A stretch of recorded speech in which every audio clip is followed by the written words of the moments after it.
we have to talk about consciousness.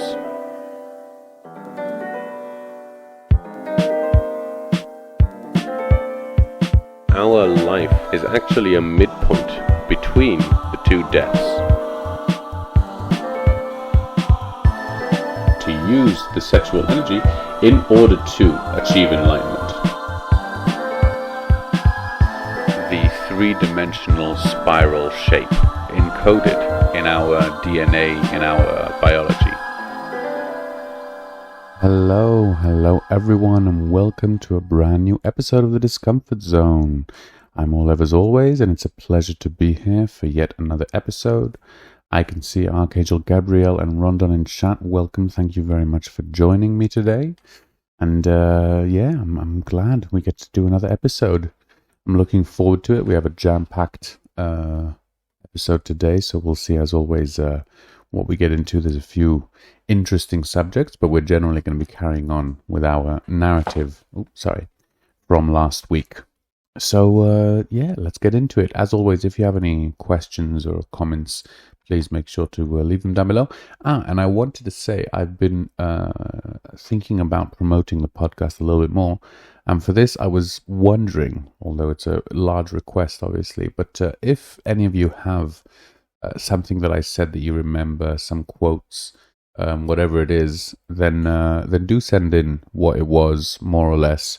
And I'm going to put together some snippets of sort of short segments of the podcast so that I'll be able to share them on social media.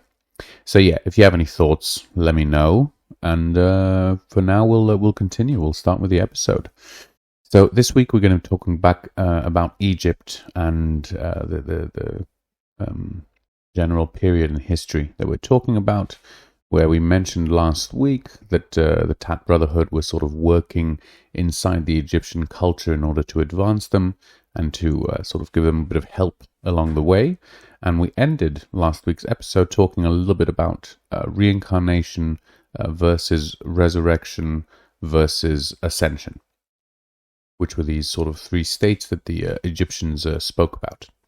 Now, following this discussion from last week, the humanity in general in this time, as we mentioned, couldn't actually ascend. All they could do was to be resurrected, because that ascension, in a way, wasn't yet unlocked. I don't know how to say it, to borrow a term from video games.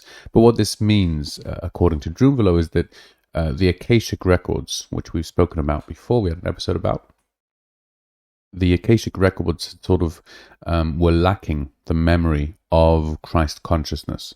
And the reason for this was because of the void. So after the void, there was this wipe of memory, and in it was sort of deleted, in a way, this memory of ascension, the ability to do this. And because of that, humanity in general could no longer achieve this ability.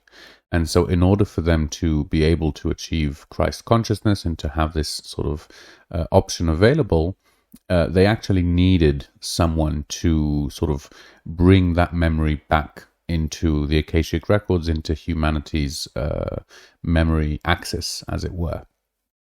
And so this is why they decided to concoct this plan.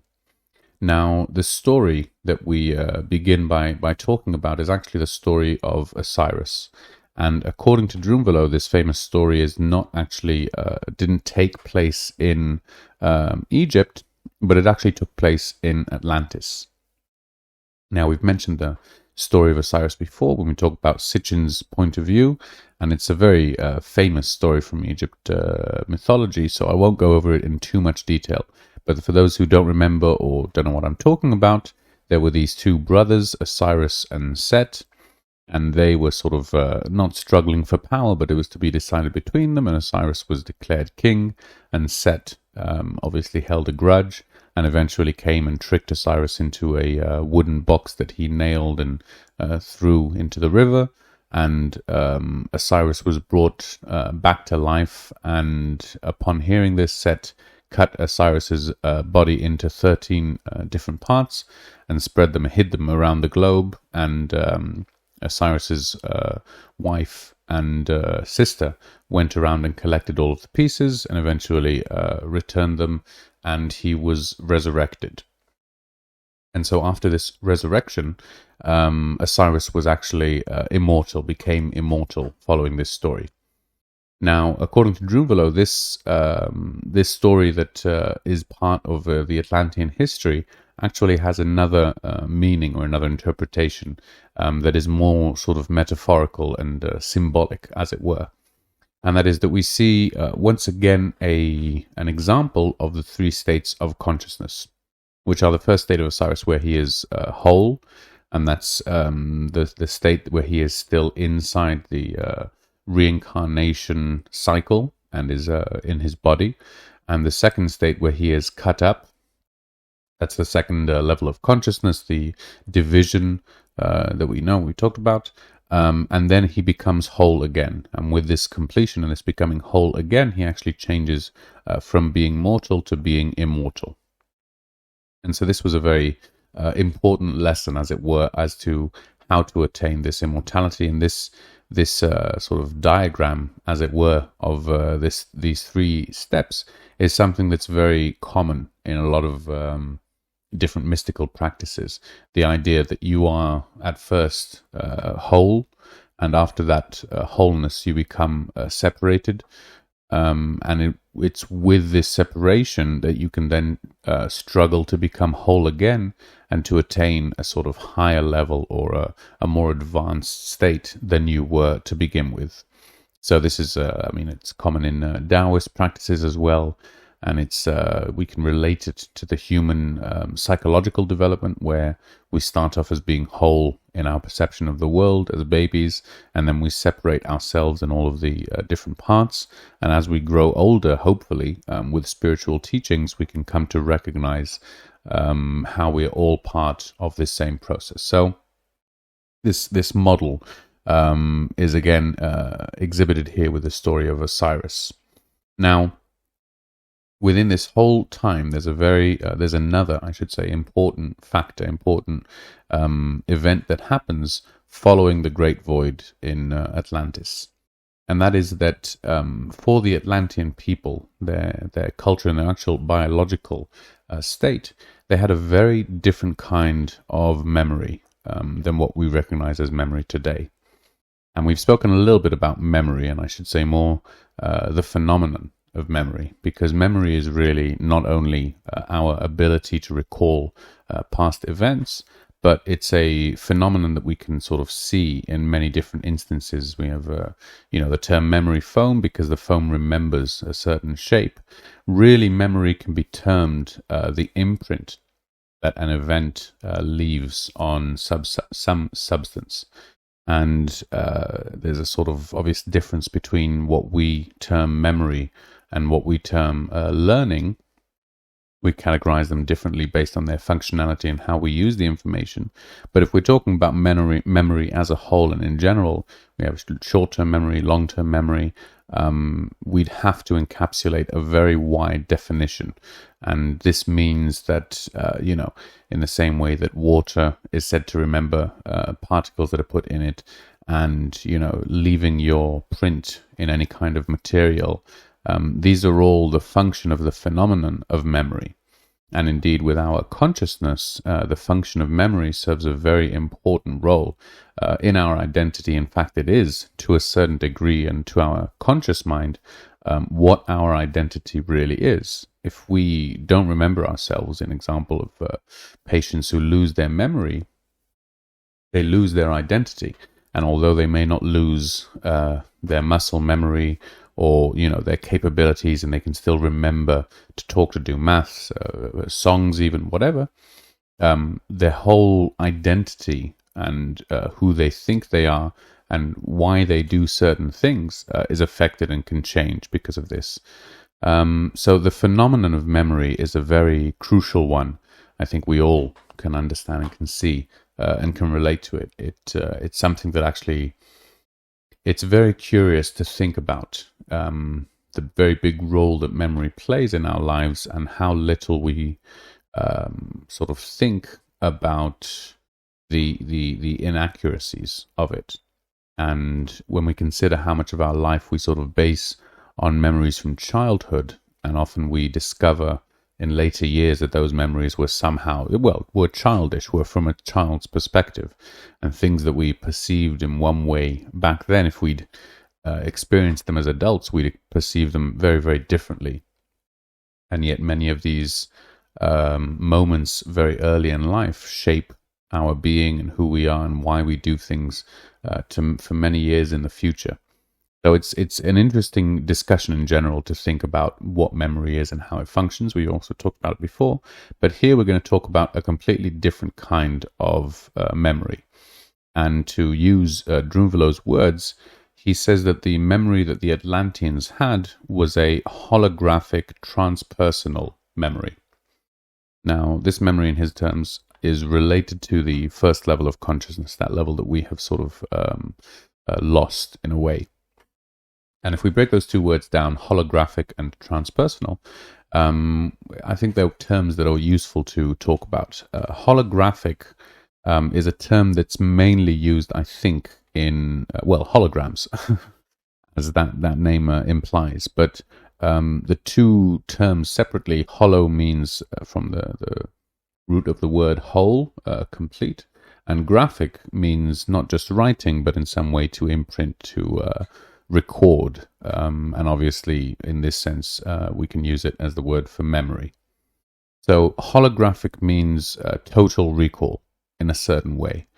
And this is not just a person's, photographic memory that they can recall all the details, but when we talk about holograms, it means that, I'm not going to talk too much about it, but the way that a hologram really works is that if you break up the hologram to all of the individual parts that make it up, each of those individual parts contains all of the information of the whole. So I'm just going to say that again in case it's a little bit confusing, but if we took a hologram of a pencil, we would see that it was made up of lots and lots and lots of tiny holograms of the complete pencil, but in much, much smaller detail. In a way that, if you broke up pixels, but the pixels show a different image on each of them, when you put them together, it makes sense. And that's why, in a way, if you lose part of the pixels, you lose part of the picture. With a hologram, it's not quite the same, because you could sort of shrink it and it would still be able to maintain all of the information, because all of the information is encoded in each separate part of it. In a way, this is sort of like the way DNA in our body works. In a sense, our body is made up of cells, but each cell has the information to create the entire body contained in it, in a way. So this idea of holographic memory would be memory that is not actually sort of encoding information in the way that we do. When we remember things, we sort of process them through different senses, and then we can even write about them or talk about them, and that will shape them using the words and that affiliation. Holographic memory could very well be the actual event encoded directly into our memory, in a sense. So, for example, when we think about muscle memory, that could be something that's closer to the holographic memory that we mean. Because when we're using muscle memory, when we do something again and again, our muscles actually change physically inside of them to suit this movement, because they recall how it's done.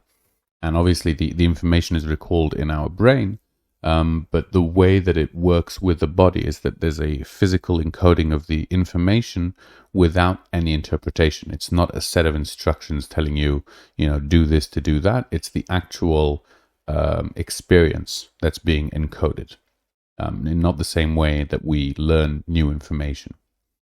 So that deals with the word holographic. The other word is transpersonal, which literally means, across different people, across each person. And so this memory was not an individual memory, but a memory that was shared by the people, by the culture. And although we can think of this transpersonal memory as being an example of cultural memory, which is memory that exceeds one individual and is carried on through generations, Drunvalo here specifically means sort of the same way that we have a memory inside of what happened to me. The Atlanteans had the memories of each of the Atlanteans within themselves. They had this. There was no separation between each individual's memory. And so when we put these two terms together, we start to see a very, very different view of the memory that we're used to, which is this sort of perfect because it's holographic, because it's literal rather than an interpretation, perfect and communal, general memory that's shared by everyone in that place in time. And this idea of a memory is actually something that Drunvalo claims, although I'm personally not 100% convinced of it, at least today.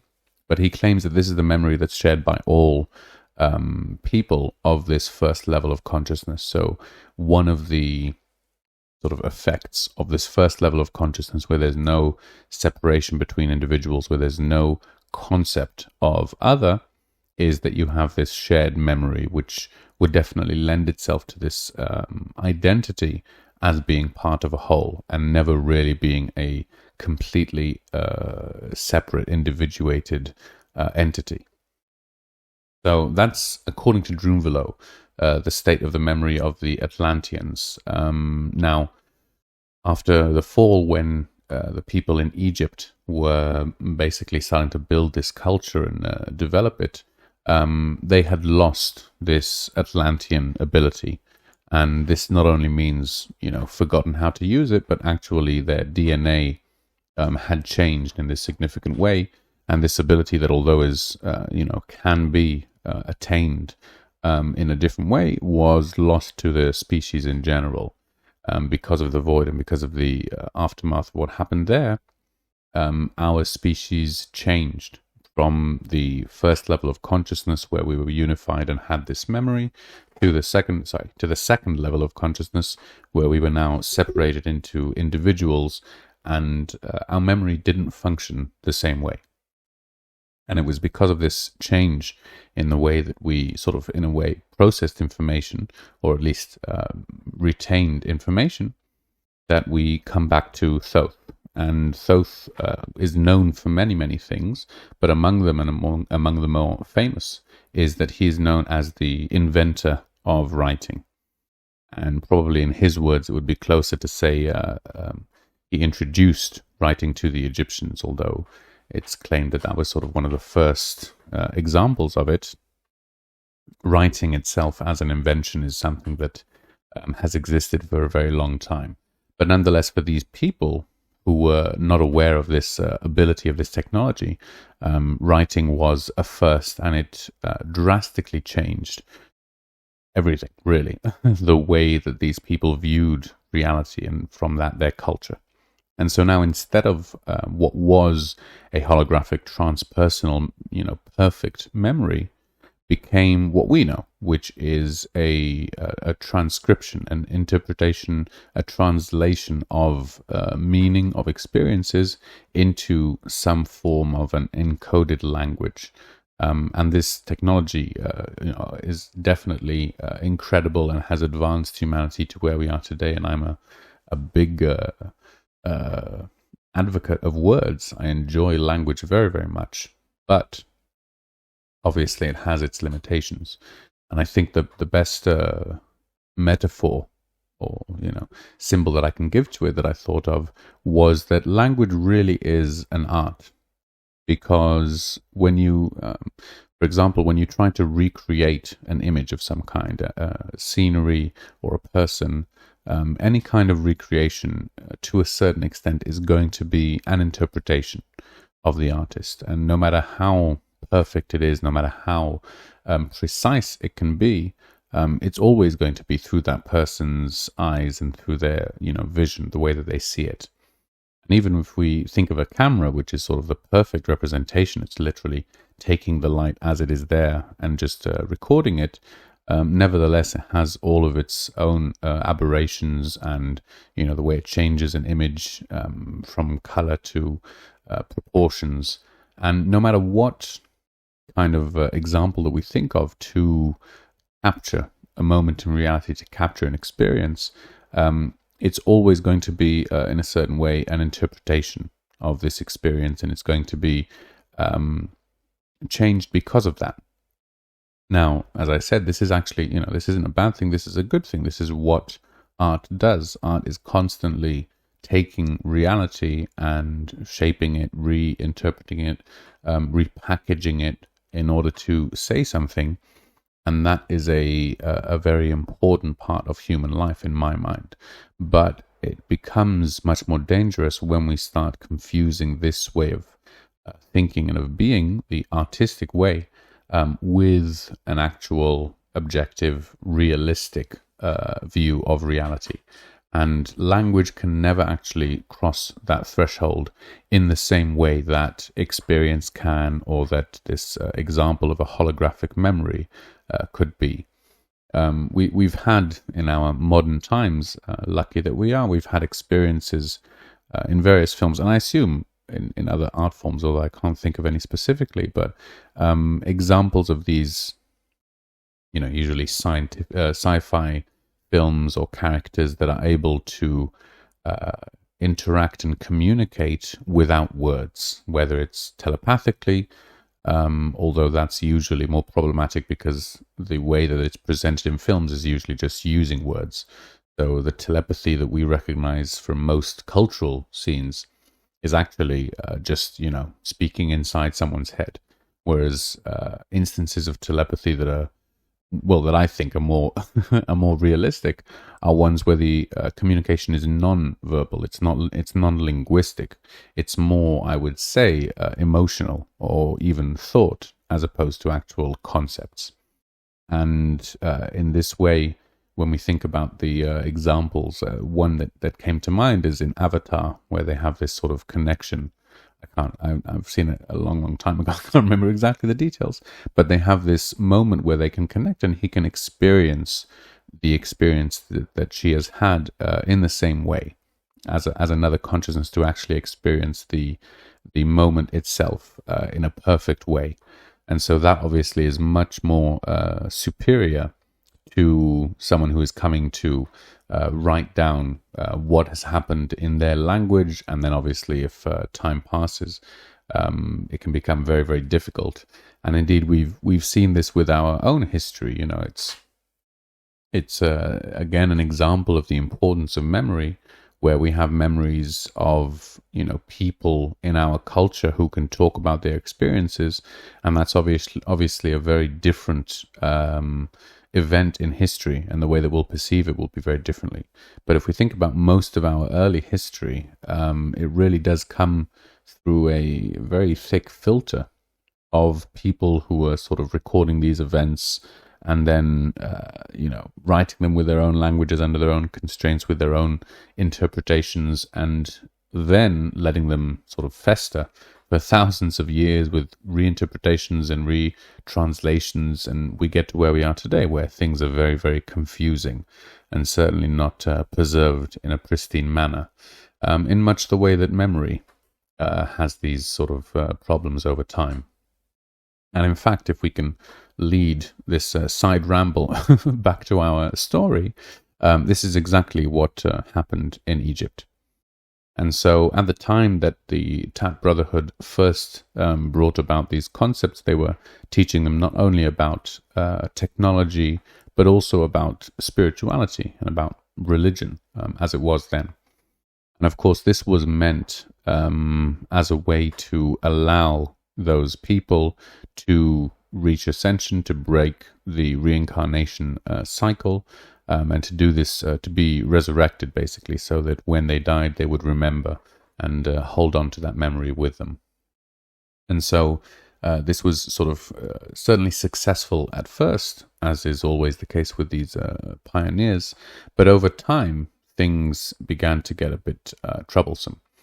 And this, in fact, came from a number of facts, but one of those, I believe we've talked about before as well, was that Egypt at this time was not yet unified. It was actually divided into two separate countries, known as Upper Egypt and Lower Egypt, which is an easy name to remember.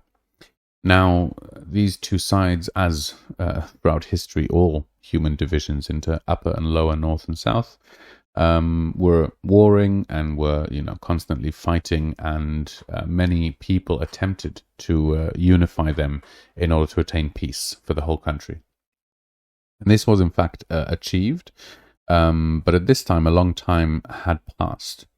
And the problem was that when the Tat Brotherhood originally introduced their religions, they taught them about the idea itself was this monotheistic idea whereby everything is one, everything is unified. But within this, they had different deities that they spoke of called Netas, Neters. And these, I believe that's the pronunciation. These Netas were sort of, demigods or gods with a small g, or all of these characters who were superhuman, who we've spoken about, as opposed to a one and almighty powerful God. And these Netas, these characters, played an important role in the understanding of a lot of this information that was trying to be conveyed to the Egyptians. And the number of Netas was 44 plus 2, which is the number of chromosomes that we have. And again, Drunvalo keeps coming back to this idea of the correlation between the number of chromosomes and the level of consciousness that a being is at. Now, the reason I'm bringing up all of this side note was that when the the Lower and Upper Egypt were unified, they actually had a problem. And in order to attain peace and to please everyone and to not offend anyone, the ruling king decided to keep all 44 and 2 characters, deities that had become. But since these two separate countries had been at war for so long and had evolved separately, they actually evolved very different gods from each other. Although they were based on the same deities, over time they became distinct. And so instead of having 44 and 2, they actually now had 88 and 4. So they now had double the gods, which was a real problem because that sort of confused everything. Because the reason that they had the 46 to begin with was the number of chromosomes and the information related to that number. And as soon as they changed it, it was impossible to sort of understand the meaning of this. And so this caused a lot of confusion. And not only that, because there was no longer this sort of unifying idea behind it of this one God, each of these gods got their own sort of religion, and people started fighting amongst themselves, about the different gods and who was the real God behind it. And we've seen this story time and time again. I'm sure we can all imagine how this happens over time. So this was a real problem, and a predictable one, and one that I think was also known beforehand, because this is always the result of the second level of consciousness. The idea of separation breeds, this sort of misunderstanding and inability to accept others because it feels too much like a threat. And so the Tat Brotherhood as well were aware of this problem and realized that it needed to be solved. Now, the king who was in place was, in fact, a good ruler in the sense that he managed to unify them, and things were definitely better than when the two countries were separate. But nevertheless, this king had lost what connection was there with the Tat Brotherhood, with the secret understandings of these things. And over time, as is very often the case, the power actually corrupted those who were there. And in the case of Egypt, once again, it wasn't merely the king, although obviously he had great power, but really it was the priesthood, who were the people who were both sort of controlling the situation, stayed there from king to king, and were running the things, running the show behind the scenes. And so, as is the case, the priesthood were very much invested in this very prolific, profitable religion that had grown, which was these 88, plus 4 gods that needed appeasing, and money, and power, and enough, to go around. So this is the state of Egypt after it's been unified. And the Tat Brotherhood decided to do something about it. And so they decided something that is rather uncommon for these people, and I'll talk about this at the end if we have time, what my view is on it. But for now, we're going to stick with how Drunvalo presents the information. And that was that they decided to put an immortal being to be king of Egypt, to replace the current king, and in fact the current lineage, with one of their own, as it were. And so that would help restore things.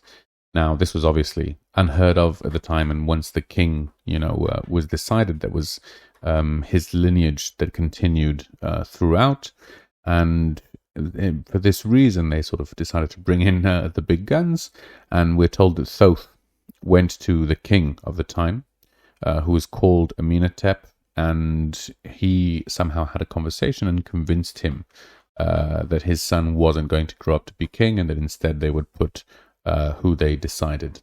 And Drunvalo says that he doesn't know the details of how he managed to convince the king to do such a thing, which we can imagine was probably rather unbelievable. And as he mentions, probably at this point, the Egyptians thought of all of these religions as gods, and gods as merely, ideas, metaphors, definitely not physical deities or beings.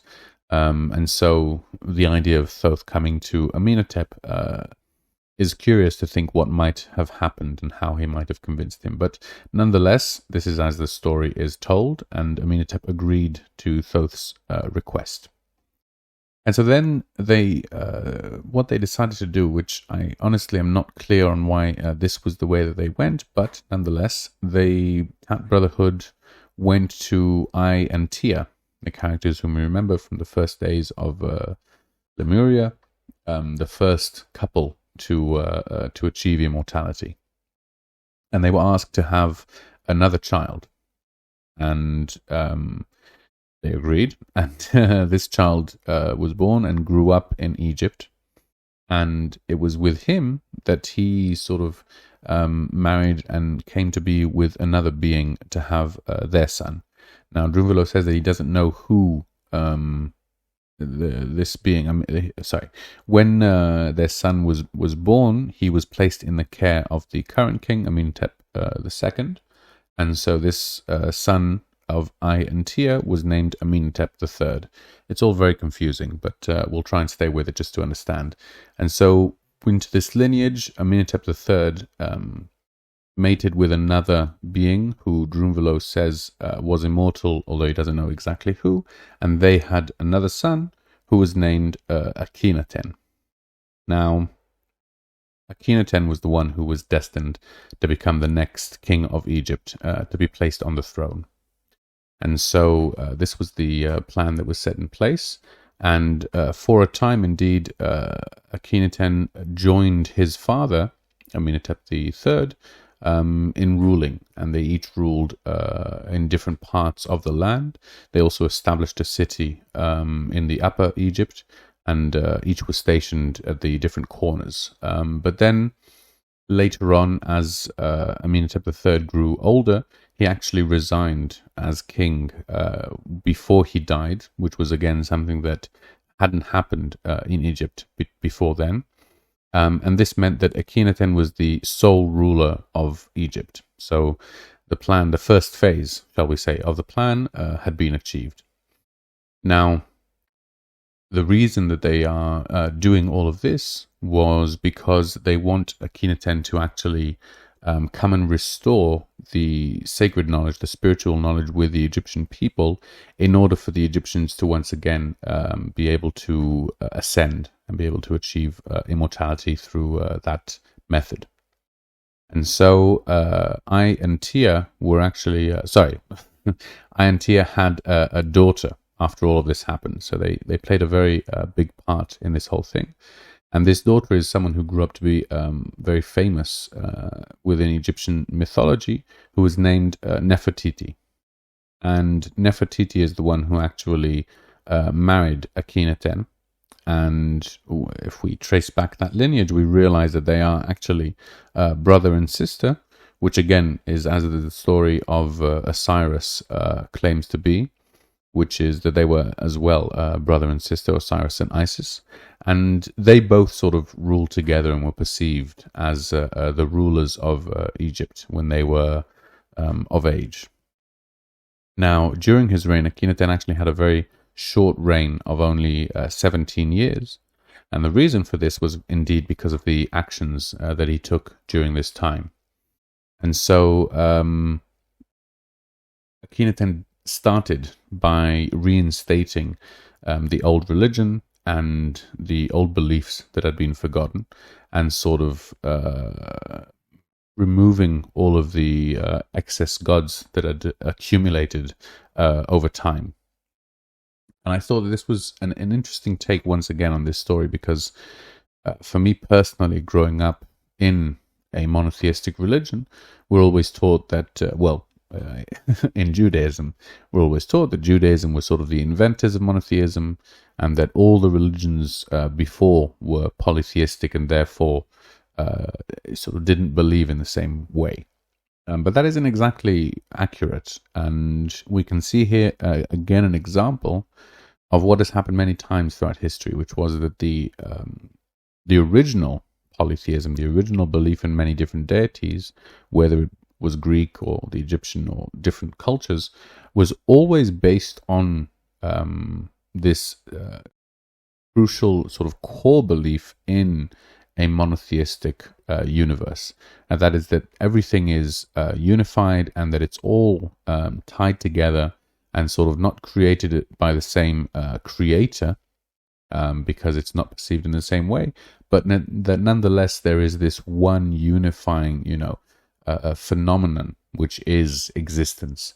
And once you get past that unified version, then you can start sort of splitting up into different parts.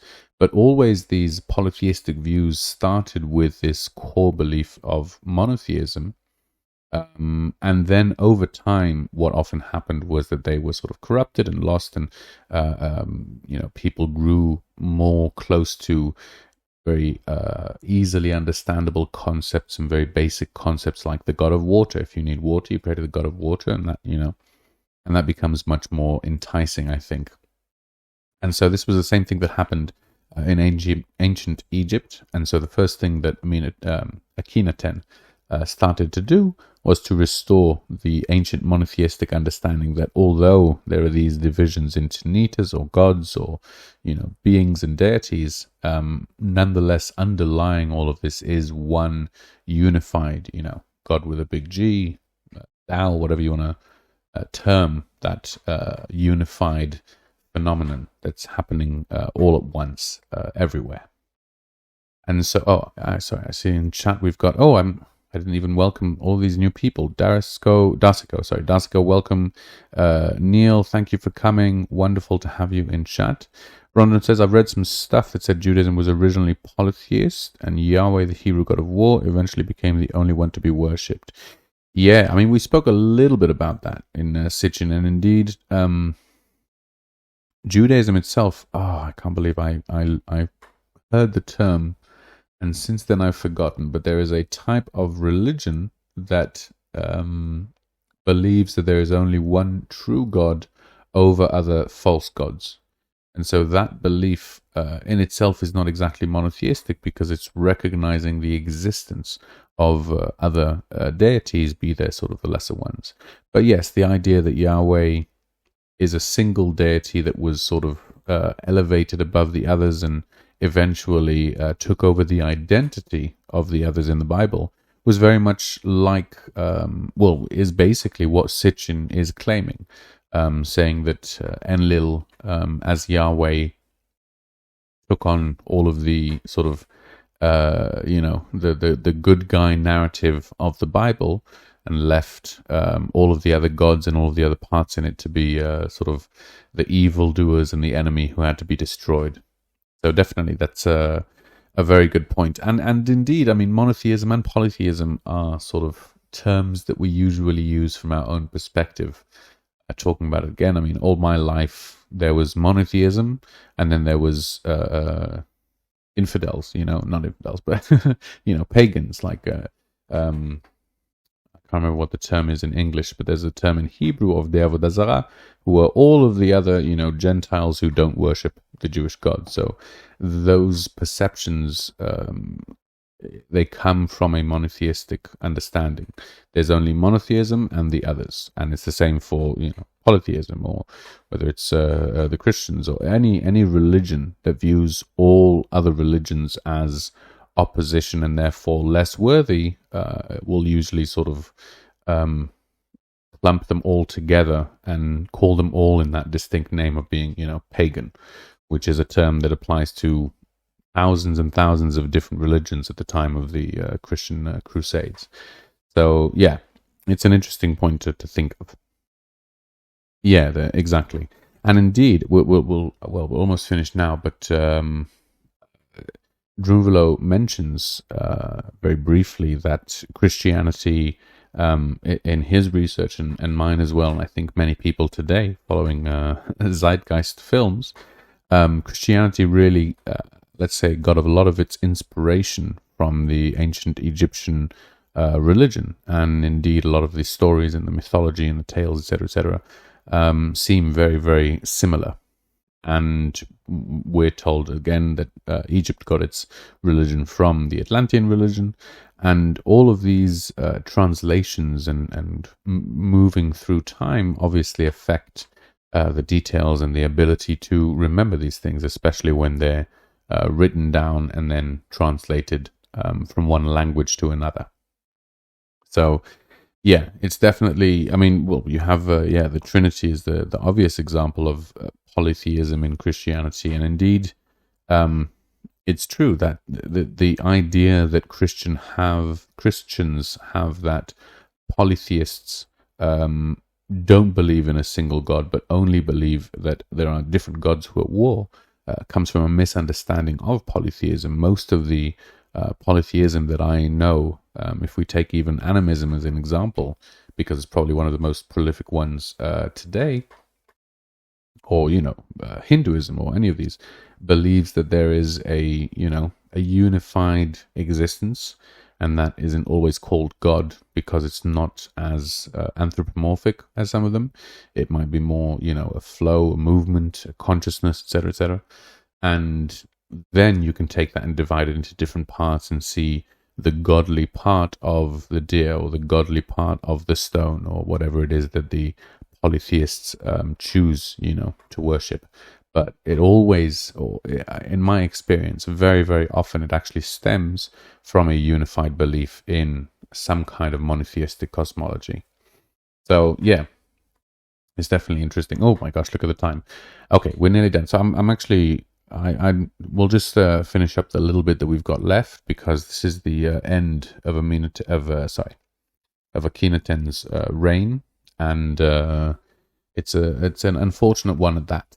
But nonetheless, in doing all of these things, restoring the religion, bringing back the old ways, and another action that he took, a big action as a leader, was that he actually recalled all of the massive Egyptian army that was until then very active and well skilled in the art of war.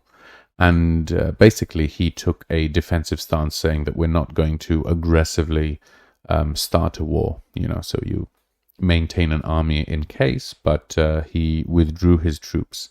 And as some of us may be able to imagine, this didn't go down well with the military, to say the least. As is always the case, limiting someone's power as the sole ruler of the kingdom is always going to antagonize those who were used to having that power, going from these respected generals who could win wars to people who don't really have a purpose. And the same thing to a certain extent can be said about the priesthood, where Akhenaten sort of took the power that they had and first of all consolidated it under his own, and he indeed undemocratically but he ruled against any other religion that wasn't what he was presenting. And so he banned all the other religions that were prolific at the time in the country, And this indeed was an act of war in their minds, to say the least. And so during this time, during his reign, he did actually achieve what he was meant to do, which was that he was able to bring back this memory of ascension, of immortality, to the Akashic records and have it open once again for humanity. And that he did in the short time that he had, but at the end of it, the priesthood and the army sort of had a coup. And the story, this is most of these tales are part of Egyptian mythology and are known, for mainstream archaeology. But nonetheless, according to the historical tales at this point, they actually poisoned him and killed him and replaced him with another king. But according to Drunvalo, of course, Akhenaten was immortal, so he couldn't be killed. And so what they decided to do was they prepared this concoction which gave him symptoms like death. Slowed his heart rate and his because of that, his blood flow, and makes him look as if he had died. And then once they'd done this, they had sort of carried him off and taken him to a prepared room. And there they actually closed him off and magically sealed him in a sarcophagus and buried him in there. And there he stayed, sadly, or maybe not. But he was trapped in that sarcophagus for 2,000 years, according to Thoth. After which the magic seal that was there had sort of worn off over time. A lot of the Egyptians' magic was tied in, sort of in the same way of alchemy, with the physical elements, and so the deterioration of the physical element will affect whatever was connected to it. And so once that magic seal was broken, he was able to break free, and he then returned to the halls of Amenti. So a happy end, nonetheless. That was the story of Akhenaten for this week's episode. And I just want to finish off before... Oh, there was something I mentioned I was going to talk about, but now I've forgotten what it was. Must have been important. But I wanted to just mention something that Drunvalo says, which again connects to memory, since we have a few more minutes left before the end. And that is that he talks about his definition of immortality, which might not be the same as ours. And according to the Melchizedek tradition, immortality isn't living forever. It's this in the same way that we associate it. Immortality is actually has to do with memory. And that is that if you can maintain your memory, then you can maintain your consciousness and the life that you had. You basically don't lose it. And so this idea of death is not, keeping the body that you have in a certain lifetime forever. In a way, if we could think as an immortal, that would be more of a punishment, being trapped in one physical form without the ability to die. And that's indeed a punishment that we see in a few films for certain beings who are immortal, that instead of them being allowed to leave their body and to be without a body, they are sort of forced to stay in that existence in one way or another. And so the idea of immortality is, once again, not extending the life of this body in any way, but actually being able to maintain that state of consciousness when we leave this body, when this body is finished with in one way or another. And that, in a way, I really like the idea of thinking about that, and the idea of, once again, we have this sort of life that we experience as beginning at birth and ending at death, but we really don't experience it like that in terms of our memory, because our memory doesn't even start at birth. It's hard to say, and obviously different people have different memories, but for most people, I think the earliest memories only started around the age, 3 or 4, more or less. And so if we think about that, and I thought about that recently because of my experiences with my son, everything that has happened in his life so far, he probably won't remember. For me, these were sort of life-changing events, coming at a very late stage in my life relative to his. They're really impacting my being, and all of these events that are happening and experiences with him are very, very crucial to my life and are etched onto my memory. And yet for him, he'll have no memory of it. And it's a very interesting distinction. So again, we see this sort of the fallacy of memory, where some of the most crucial events that might have been in our life, we actually don't remember. And if we take this thought experiment even further, we might say what happened, before, let's say the 9 months in the womb.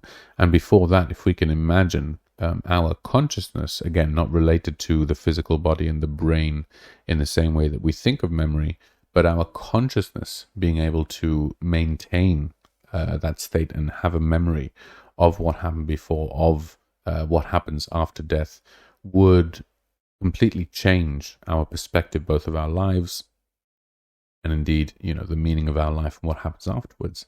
And in a way, if we think about it, I think that is in part the definition of immortality. If I am able to honestly and completely perceive my life as, or I should say, this life as one cycle that I have among many, many different cycles, then it would be much closer to me sort of changing throughout my life. And when I was a young boy, I behaved a certain way, I thought a certain way, I looked a certain way. I was really a very different person. And as I grew older, I changed, and some things, solidified and became more intense, and some things stayed the same, and some things changed completely. But my memory of who I am throughout all of these, and that connection that I have to my past, is what allows me to view myself as bigger than each of the parts of this whole, and actually seeing this unified, holistic view of who I am. And I think that's a very beneficial overview to be able to have on anything, to be able to look from high above at all of the different pieces and see these connections in a way. This is sort of what I'm trying to do with this podcast, to see all of these different pieces and how they connect together to create something bigger. That would really shift the way that we view our lives and the importance that we give to certain things in our life, to certain parts of our lives, and indeed to our individual lives specifically. So that's just a little bit of the thoughts that Drunvalo had and I share about the importance of memory in our identity and how we perceive our lives themselves. If our memory is cheating us in any way and making us think that because we can't remember something, it doesn't exist, then that would radically change the way we think about these things. But I don't want to make it sound like we have to remember in any way, or losing our memory is in a way a bad thing, because in fact, I believe this is in a way what started it all, the reason to be disconnect, to reach the second level, to stop the unified state, is to make it interesting. And if you know everything, if you're omniscient, if you're, in some way, if you are with perfect total recall and know everything that's happened, then that's a very different experience, and it might be said that it's slightly less interesting. And in order to make it interesting, you would want to forget. You would want to forget everything that you know and have things excite you and be new for you once again. We sort of get this, I think, when we see children. Young children being exposed or experiencing something for the first time is always wondrous, because they approach it literally with no memory of it before. And that's something that a lot of the events that we have, it's hard for us to find things that are really new experiences for us. We become so accustomed that everything that we do and everything that we see is already boring, mundane, because we already know it. And in a way, although, I don't think that, I don't want to end on a downer, but it's a subject I've sort of been tiptoeing around since we're talking about memory, and it's something that I do want to talk about. For me personally, it's important. But I assume that all of us know about the dreadful disease, Alzheimer's. And I think that one of the reasons it's such a terrible disease is because it affects the person who, quote unquote, suffers from it very, very differently to the people around them. And if we look most of the time, obviously this isn't to say that people with amnesia don't suffer, But if we look most of the time at these patients, very often they are unaware that they have a problem.